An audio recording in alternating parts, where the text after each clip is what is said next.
ओम नमो भगवते वासुदेवाय नमः। कार्तिक मास महात्म्य कथा अध्याय दूसरा। सिमर चरण गुरुदेव के लिखु शब्द अनूप, कृपा करे भगवान सच्चित आनंद स्वरूप। भगवान श्री कृष्ण आगे बोले, हे प्रिय, जब गुणवती को राक्षस द्वारा अपने पति एवं पिता के मारे जाने का समाचार मिला तो वे विलाप कर रोने लगी। हाँ नाथ, हाय पिता, मुझको त्याग कर तुम कहाँ चले गए? मैं अकेली स्त्री तुम्हारे बिना अब क्या करूं? अब मेरे भोजन, वस्त्र आदि की व्यवस्था कौन करेगा? घर में प्रेम पूर्वक मेरा पालन पोषण कौन करेगा? मैं कुछ भी नहीं कर सकती। मुझ विधवा की कौन रक्षा करेगा? मैं कहाँ जाऊं? मेरे पास तो अब कोई ठिकाना भी नहीं रहा। इस प्रकार विलाप करते हुए गुणवती चक्कर खाकर धरती पर गिर पड़ी और बेहोश हो गई।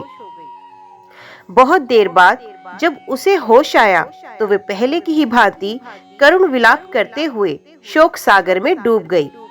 कुछ समय के पश्चात जब वे संभली तो उसे ध्यान आया कि पिता और पति की मृत्यु के बाद मुझे उनकी क्रिया करनी चाहिए जिससे उनकी गति हो सके।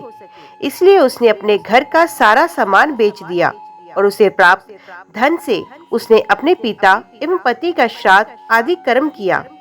तत्पश्चात वे उसी नगर में रहते हुए आठों पहर भगवान विष्णु की भक्ति करने लगी।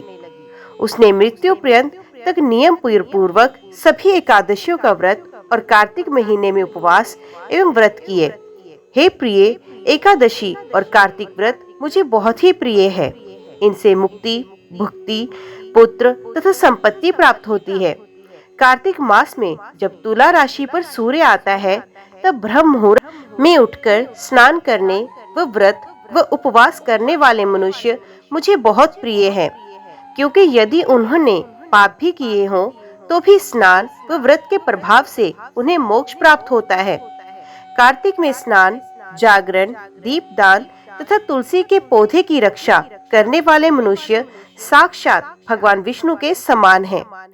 कार्तिक मास में मंदिर में झाड़ू लगाने वाले, स्वस्तिक बनाने वाले तथा भगवान विष्णु की पूजा करने वाले मनुष्य जन्म मरण के चक्कर से छुटकारा पा जाते हैं।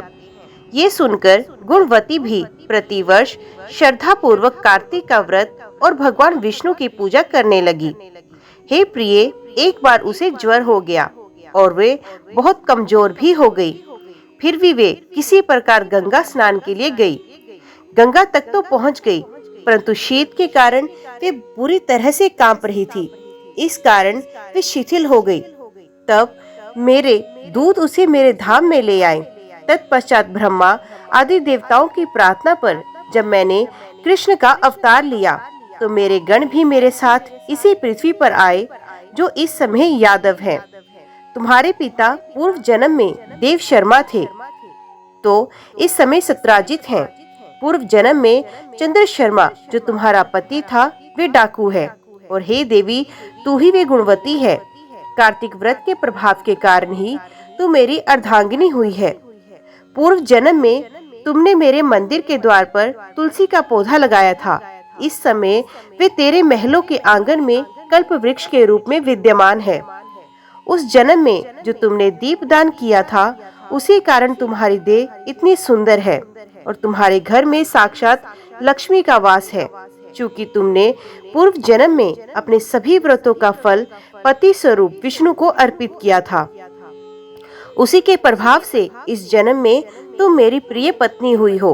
पूर्व जन्म में तुमने नियम पूर्वक जो कार्तिक मास का व्रत किया था, उसी के कारण मेरा और तुम्हारा कभी वियोग नहीं होगा।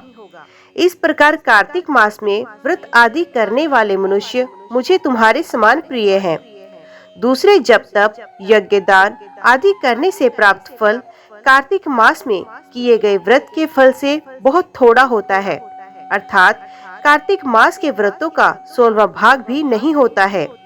इस प्रकार सत्यभामा भगवान श्री कृष्ण के मुख से अपने पूर्व जन्म के पुण्य का प्रभाव सुनकर बहुत प्रसन्न हुई। ओम नमो भगवते वासुदेवाय नमः। अभी हम कार्तिक मास की एक कथा आपके सामने प्रस्तुत करने जा रहे हैं। किसी गांव में एक बुढ़िया रहती थी और वे कार्तिक का व्रत रखा करती थी। उसके व्रत खोलने के समय कृष्ण भगवान आते और एक कटोरा खिचड़ी का रखकर चले जाते। बुढ़िया के पड़ोस में एक औरत रहती थी। वे हर रोज ये देखकर ईर्ष्या करती कि इसका कोई नहीं है, फिर भी इसे खाने के लिए खिचड़ी मिल ही जाती है। एक दिन कार्तिक महीने का स्नान करके बुढ़िया गंगा गई। पीछे से कृष्ण भगवान उसका खिचड़ी का कटोरा रख गए। पड़ोसन ने जब खिचड़ी का कटोरा रखा देखा और देखा कि बुढ़िया नहीं है, तब वे कटोरा उठाकर घर के पिछवाड़े में फेंक आई। कार्तिक स्नान के बाद बुढ़िया घर आई तो उसे खिचड़ी का कटोरा नहीं मिला और वे भूखी ही रह गई। बार बार एक ही बात कहती, कहाँ गई मेरी खिचड़ी और कहाँ गया मेरा खिचड़ी का कटोरा। दूसरी ओर पड़ोसन ने जहाँ खिचड़ी गिराई थी वहाँ एक पौधा उगा जिसमें 2 फूल खिले। एक बार राजा उस ओर से निकला तो उसकी नजर उन दोनों फूलों पर पड़ी और वे उन्हें तोड़कर घर ले आया। घर आने पर उसने वे फूल रानी को दिए, जिन्हें सूंघने पर रानी गर्भवती हो गई। कुछ समय बाद रानी ने 2 पुत्रों को जन्म दिया। वे दोनों जब बड़े हो गए तब वे किसी से भी बोलते नहीं थे, लेकिन जब वे दोनों शिकार पर जाते तब रास्ते में उन्हें वही बुढ़िया मिलती जो अभी भी यही कहती, कहाँ गई मेरी खिचड़ी, कहाँ गया मेरा कटोरा। बुढ़िया की बात सुनकर वे दोनों कहते, हम तेरी खिचड़ी और हम हैं तेरे बेला। हर बार जब वे शिकार पर जाते तो बुढ़िया यही बात कहती और वे दोनों भी यही उत्तर देते। एक बार राजा के कानों में ये बात पड़ गई। उसे आश्चर्य हुआ कि दोनों लड़के किसी से नहीं बोलते, तब ये बुढ़िया से कैसे बात करते हैं। राजा ने बुढ़िया को राजमहल में बुलवाया और कहा कि हम में से तो किसी से दोनों बोलते नहीं, तुमसे ये कैसे बोलते हैं। बुढ़िया ने कहा, महाराज मुझे नहीं पता ये कैसे मुझसे बात करते हैं। मैं तो कार्तिक का व्रत करती थी और कृष्ण भगवान मुझे खिचड़ी का बेला भरकर दे जाते थे। एक दिन मैं स्नान करके वापस आई तो मुझे खिचड़ी नहीं मिली। जब मैं कहने लगी, कहाँ गई मेरी खिचड़ी और कहाँ गया मेरा बेला, तब इन दोनों लड़कों ने कहा कि तुम्हारी पड़ोसन ने तुम्हारी खिचड़ी फेंक दी थी तो उसके 2 फूल बन गए। वे फूल राजा तोड़कर ले गया, रानी ने सूंघा तो हम 2 लड़कों का जन्म हुआ। हमें भगवान ने ही तुम्हारे लिए भेजा है। ओम नमो भगवते वासुदेवाय नमः। आज की वीडियो में इतना ही। उम्मीद करती हूँ वीडियो आपको पसंद आई होगी। वीडियो पसंद आई हो तो वीडियो को लाइक और चैनल को सब्सक्राइब जरूर कीजिएगा। जय श्री हरि लिखकर कमेंट बॉक्स में अपनी हाजिरी और अपने सुझाव देना ना भूलिएगा। तो मिलते हैं अगली कथा अगले अध्याय के साथ। तब तक के लिए देखते व सुनते रहिए। जय मां कंजक, जय माता दी।